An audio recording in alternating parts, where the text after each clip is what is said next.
नमस्कार जय जगन्नाथ आपण मानकु मो चैनल को अनेक अनेक अभिनंदन। कर्मर नियम और प्रारब्ध। जड़े भक्त ईश्वर नाम यज्ञ निजर समय अतिबाहित करुथिले। शेष बयस बढ़िया संगे संगे रोगाक्रांत होई बिछा धरिनेले। शौच स्नान आदि समय से निज संतान मानक डाकुथिले। धीरे धीरे संतान माने मध्य परस्पर आड़ करी आसवा बंद करदेले। बेले बेले तांको सेई अपरिष्कार बिछा राति कटाइबाकू पड़ुथिला।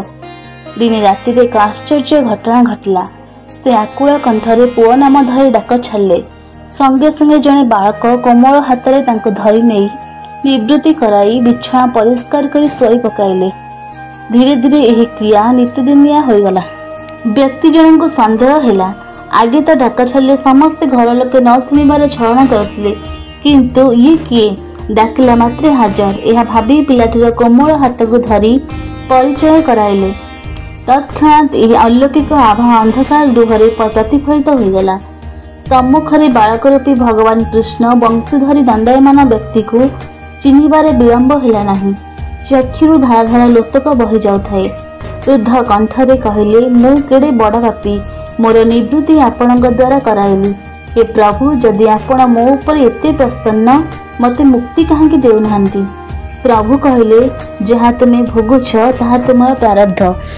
तुमी मोर जने परम साधक, दिवानिशी मो नाम जप करुछ। मु तुमको छाड़ीबी किपरि? तेणु मु तुम प्रारब्ध मध्य तुमर सत्साधना कारणरु कटाउछि।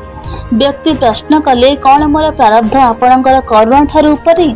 कौन आपणक कृपा मो प्रारब्ध को शेष करि पारिबनी? प्रश्न उत्तर देले, मो कृपा सर्वोपरि, अवश्य मु प्रारब्ध काटि पारिबी तुमर एई जन्म रे, किंतु पुणी मु तुमको ए प्रारब्ध भोगिबाको पुनः जन्म नेबाको पड़िबो। एहा ही कर्मर नियम। एई कारणरु पुनरुपि जननम पुनरुपि मरणम होइथाय। जेहेतु तुमे मोर परम भक्त, तुमर ए प्रारब्ध मध्य मु स्वयं निज हाथ रे कटाई तुमको जन्म मृत्युर बंधनरु मुक्ति देबाको चाहे। प्रारब्ध तीन प्रकार। प्रथम प्रारब्ध है धीर। केवल नाम जपिले यह कटि जाए। नामर महिमा एते प्रबल जे खाली राम राम जपी दस्यु रत्नाकर आदि कवि वाल्मीकि परिणत हेले। द्वितीय है तीव्र। श्रद्धा विश्वास सत्संग कले यह कटि जाए। भागवत रे अछि, धुंधुकारी एक दुष्ट महापापी थिला। मृत्यु पर मध्य प्रेत जोनि रे उद्धार पाउ नथिला। से अदृश्य भावे सत्संग मध्य बसी प्रकांड विद्वान गोपकर्ण ठारू भागवत शुणी सद्गति प्राप्त कला। तृतीय है तीव्रतम। पूर्व कृतकर्म शुभ हेबा अशुभ, ए जन्म हेबा पर जन्म, एथिर तीर मात्रा उणा हेब नाही। अवश्य भोगिबाको पड़िबो, किंतु श्रद्धा विश्वास सह जे प्रभुंकर शरणागत हुए, प्रभु स्वयं सांगरे रही एहार तीव्रतारे उपशम आणंती। महाभारत युद्ध शेष हो जाइथाए। भीष्म सरसज्जा पड़ी मृत्यु को अपेक्षा करुथांती। सूर्य उत्तरायण हेले इच्छा मृत्यु सत्वे से सद्गति पाउ नथांती। सेही समय भगवान कृष्ण सेठारे पहुंचिले। भीष्म तांको देखि पचारिले, ए त्रिकालदर्शी मधुसूदन, मु जानि पारुनी मृत्यु पाई इच्छा करी पाप सहित थिबा सत्वे मु काहेकि मृत्युवरण करि पारुनी। दीर्घ दिन धरी ए तीर मुनरे दारुण कष्ट पाउछि।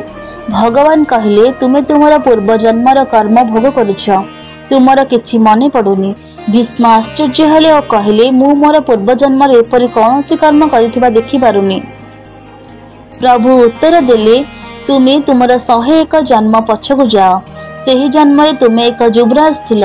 शिकार पाई वनस्थ भ्रमण करथिबा समय तुम रथ सम्मुख एक सर्प देखि अश्व अटकी जाइथिला। तुमे से सर्प को फिंगी देबा पाई आदेश देल। सर्प अनेक दिन काल गोटे कंटा बन पड़ी कंटारे क्षत विक्षत हो शेष प्राण त्याग कला। किंतु तुमर विगत 100 जन्मर पुण्य फल एते प्रबल थिला जे से कर्मफल फलित हो पारलानी। भीष्म प्रश्न कले, पुणी ए जन्म रे काहेकि? भगवान कहले, द्रौपदी वस्त्रहरण को तुमे अटकाइबा पाई समर्थ थिल, किंतु तुमे जाने शुणी मथापाति देल। ए भूल तुमर 100 वर्षर पुण्य फल धोईदेला और शेष पाप को फलित होगा सुजोग मिलगला। एबे तुमे तुमर प्रारब्ध भोग भोगी सार्ज। एथर मुख्य पथरे अग्रसर हुआ। वास्तवतः आमको आम प्रारब्ध भोग को केही रक्षा करिबे नाही। तेणु तुलसीदास कहते प्रारब्ध पहले रचा पिछे रचा शरीर तुलसी चिंता कोई करे भजले श्री रघुवीर। अपरपक्षे जो तथाकथित प्रगतिवादी प्रारंभ विश्वास करती नहीं एवं कहती भस्म भूतस्य जीवस्य पुनरागमन कृतः पुणी जावत् जीवेत सुख भवेत् ऋण कृत्य घृत पिबेत् सेमानक कथा अलग। श्री श्री रामकृष्ण परमहंस जेतेबेले कैंसर रोगाक्रांत होई दारुण कष्ट भोग करुथिले सेतेबेले तांकर केतेजण शिष्य तांको प्रार्थना करी कहिले हे गुरुदेव आपण प्रति मुहूर्त दर्शन करता जगत जननी मां को जदि ए कष्टर उद्धार करने को निवेदन करते तेबे मां निश्चय आरोग्य कर दियंते। शिष्य मानक ए निवेदन श्री रामकृष्ण ग्रहण कले नहीं। ए जन्म निजर प्रारब्ध भोग करी जन्म मृत्यु निजको चिरदिन मुक्त करी अंतःकाल परमात्मा सहित विलीन होगा इच्छा प्रकाश कले एवं प्रारब्ध जनित दुरारोग्य दूरजनित दुख भोग करने पसंद कले। प्रारब्ध विषय आउ गोटे सुंदर कथा अच्छी।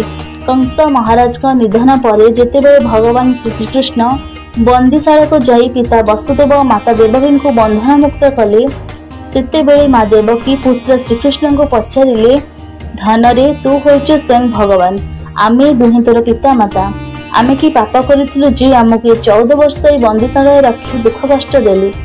सेतेबेले प्रभु श्रीकृष्ण उत्तर देथिले माँ मु भी पाप करिथिली जे तुमे मते पूर्व जन्म रे 14 वर्ष वन को पठाइथिल। देवकी चमकी पड़ी कहले मु तते 14 वर्ष वन को पठाइथिली। हाँ माँ तुमे थिल कैकेयी और पिता वसुदेव थिले दशरथ तुमे दुहे मते 14 वर्ष वन को पठाइथिल आउ से 14 वर्ष तुम दुहे को एक कारागार कष्ट भोगिबा को पड़िला। आश्चर्य स्वरूप देवकी प्रश्न कले आ कौशल्या श्रीकृष्ण कहले से होछन्ती जन्म यशोदा। देवकी नीरव हो गले। निरपेक्ष विचारवंत भगवान भी निज पितामाता को प्रारब्ध रक्षा करी पारिलेनी। एक कथाटी तांका ज्वलंत प्रमाण। आमे तो साधारण मनुष्य आज आमे जहा जहा दुख किंबा सुख पाउछे ताहा आम प्रारब्धर फल। धैर्यर सह ताको पार हेबा पई सारा जीवन स्वधर्म पालन पूर्वक प्रयास करी चलिबा उचित। श्रीमद् भागवतम रे कुहा जायछन्ती स्वधर्मे कले स्वर्गवास अधर्मे नरके प्रवेश। जय श्री कृष्ण।